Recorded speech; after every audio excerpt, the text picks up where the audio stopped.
இந்த உலகத்தில் ரொம்பவே ஆபத்தான இடம் எது அப்படின்ட்டு உங்ககிட்ட கேட்டாங்கன்னா நீங்கள் ஒன்று ரஷ்யா உக்ரைன் இல்லை மிடில் ஈஸ்ட் இது ரெண்டுத்தில் ஏதோ ஒன்று தான் நீங்கள் சொல்ல வாய்ப்பு இருக்குது. பட் இது எல்லாத்தையும் விட ஒரு இடம் இருக்குது, அதுதான் இந்த உலகத்திலே ரொம்ப ஆபத்தான இடம் அப்படின்ட்டு நம்ம எடுத்துக்கலாம். அந்த இடம் எது அப்படின்னா தைவான் ஸ்டேட். இது ஒரு சின்ன தீவு. ஒரு பக்கம் ஒரு சின்ன தீவு, இன்னொரு பக்கம் ஒரு பலமான நாடு. இவங்க ரெண்டு பேருக்கு நடுவில் ஒரு போரானது வந்ததுன்னா உங்கள் கையில் இருக்க மொபைல் ஃபோனில் இருந்து நீங்கள் அன்றாட யூஸ் பண்ணக்கூடிய ஐஓடி டிவைஸ் வரைக்கும் உங்களுக்கு கிடைக்காது அப்படின்னு சொன்னால் உங்களால் நம்ப முடியுதா? இவங்க ரெண்டு பேருக்குள்ள சண்டை வந்ததுன்னா ப்ளஸ் நம்ம கையில் இருக்க ஸ்மார்ட் ஃபோன் கூட கிடைக்காது. இந்த வீடியோவில் தெளிவாக எக்ஸ்பிளைன் பண்ணுறேன். வாங்க வீடியோக்குள்ளே போகலாம். சரி, முதல்ல பேசிக்ஸை புரிஞ்சுக்கணும். சைனா சொல்கிறது என்னன்னா, தைவான் சைனாவுடைய ஒரு பகுதி, அது எங்களுடைய டெரிட்டரி, அது எங்களுக்கு சொந்தமானது அப்படின்ட்டு சைனா சொல்லுது. அதுவே தைவான் என்ன சொல்கிறாங்க அப்படின்னா, நாங்கள் ஒரு தனி நாடு, எங்களுக்குன்னு சொல்லிட்டு தனி அரசாங்கம் இருக்குது, தனி மிலிட்ரி இருக்குது அப்படின்ட்டு தைவான் தரப்பு சொல்லுது. இந்த கான்ஃப்ளிக்ட் எப்போ ஆரம்பித்தது அப்படின்னா 1949, அதாவது 1949 ஆரம்பித்தது. இந்த 1949 தான் சைனாவில் சிவில் வார் நடந்துட்டு இருந்தது. மாவோ ஜிடாங் அவர் மெயின்லேண்ட் சைனாவை கைப்பற்றிட்டார். தோற்றவங்க சைனாவுக்கு ஓடிட்டாங்க. அன்னையிலிருந்து இந்த பிரச்சனையானது இருக்குது. 75 வருஷமாக இந்த பிரச்சனையானது போயிட்டு இருக்குது.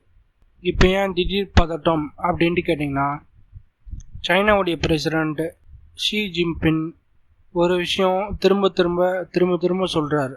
என்னன்னா, தைவானை நாங்கள் திருப்பி சைனா கிட்ட நாங்கள் சேர்ப்போம் அப்படின்ட்டு அவர் திரும்ப சொல்கிறாரு.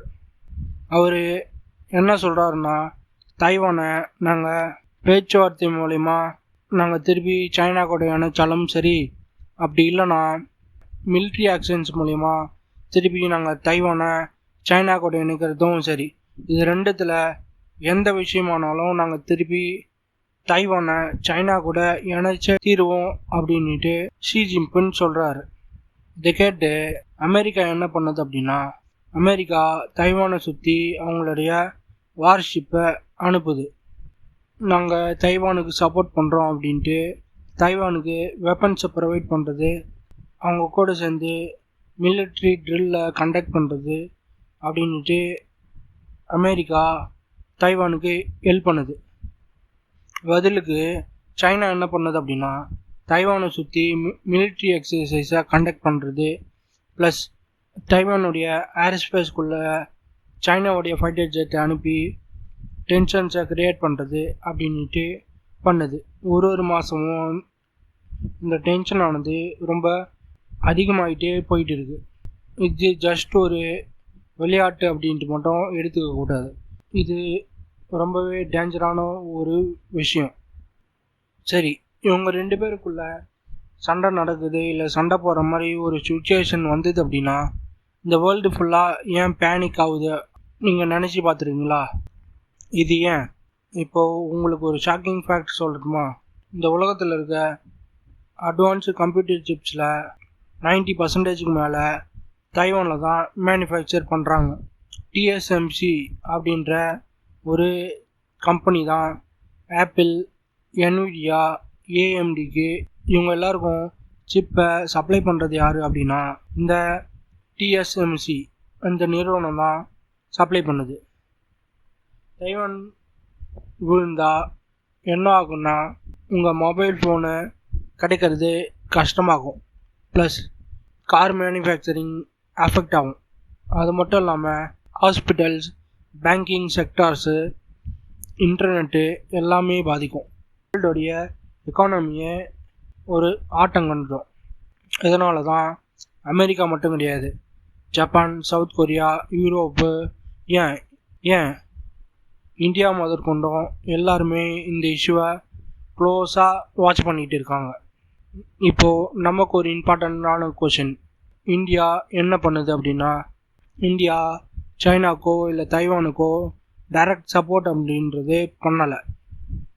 ஆனால் இந்தியாவுடைய பிக்கஸ்ட் எனிமி யாருன்னு கேட்டால் பாகிஸ்தான் கிடையாது. இப்போது நம்மளுடைய பிக்கஸ்ட் எனிமி அப்படின்னு யாருன்னு கேட்டோம்னா சைனா தான். ஏன்னா சைனா இப்போ நம்மக்கிட்ட ஓரளவுக்கு நல்ல ரிலேஷன்ஷிப்பை மெயின்டைன் பண்ணாலும் என்றைக்குமே சைனாவா அப்படின்றது நம்ப முடியாது.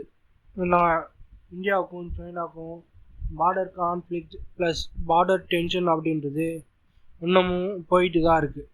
இப்போ நாளைக்கு சைனா வந்து தைவான் அட்டாக் பண்ணிச்சு அப்படின்னா இந்தியாவுடைய IT sector plus manufacturing sector chip ஷார்ட்டேஜ்ன்றது நேரடியாக இந்தியாவை தாக்கும். ஏன் இந்தியாவை மட்டும் கிடையாது, இந்த உலகத்தையே தாக்கும். அதே நேரம் சைனா வீக் ஆச்சு அப்படின்னா இந்தியாவுக்கு ஒரு ஸ்ட்ராட்டஜிக் பெனிஃபிட். இப்போ போயிட்டு இருக்கிறது ஒரு கான்ஃப்ளிக்டான சுச்சுவேஷன். ஸோ இந்த சைனா இஷ்யூ அப்படின்றது வெறும் 2 நாடுகளுக்கு உண்டான பிரச்சனை அப்படின்ட்டு மட்டும் நம்ம எடுத்துக்கவே கூடாது. இவங்க 2 பேருக்குள்ள ஒரு சண்டை இல்லை ஒரு கான்ஃப்ளிக்ட் அப்படின்றது வந்தது அப்படின்னா அது இந்த உலகத்தையே மாற்றக்கூடிய ஒரு கான்ஃப்ளிக்ட். அப்படின்னா இந்த உலகத்தையே வேர்ல்டுடைய செமிகண்டக்டர் துறையே ஒரு ஆட்டங்கான வைக்கக்கூடிய ஒரு கான்ஃப்ளிக்டாக அது மாறிடும். இந்த வீடியோவில் பேசிக்ஸ் பற்றி கொஞ்சம் சொல்லியிருக்கோம். இதை பற்றி அது எல்லாத்தையும் பற்றி நீங்கள் தெரிஞ்சுக்கணும் அப்படின்னா நம்ம சேனலை சப்ஸ்கிரைப் பண்ணிக்கோங்க. ஸோ இந்த வீடியோ உங்களுக்கு பிடிச்சிருந்தது அப்படின்னா லைக் பண்ணுங்கள், ஷேர் பண்ணுங்கள், மறக்காமல் நம்ம சேனலை சப்ஸ்கிரைப் பண்ணுங்கள். இந்த மாதிரி இன்ட்ரெஸ்டிங் ஜியோபொலிட்டிக்கல் அப்டேட்ஸை பற்றி தெரிஞ்சுக்கணும் அப்படின்னா நம்ம சேனலில் கண்டினியூஸாக ஃபாலோ பண்ணுங்கள். இந்த வீடியோ பற்றி உங்களுடைய கருத்துக்கள் எதனா இருந்தால் அதையும் கமெண்ட் செக்ஷனில் சொல்லுங்கள். இல்லை என்ன இம்ப்ரூவ்மெண்ட் பண்ணணும் அப்படின்றதையும் கமெண்ட் செக்ஷனில் சொல்லுங்கள். இன்னொரு வீடியோவில் பார்க்கலாம். தேங்க்யூ. ஜெய் ஹிந்த்.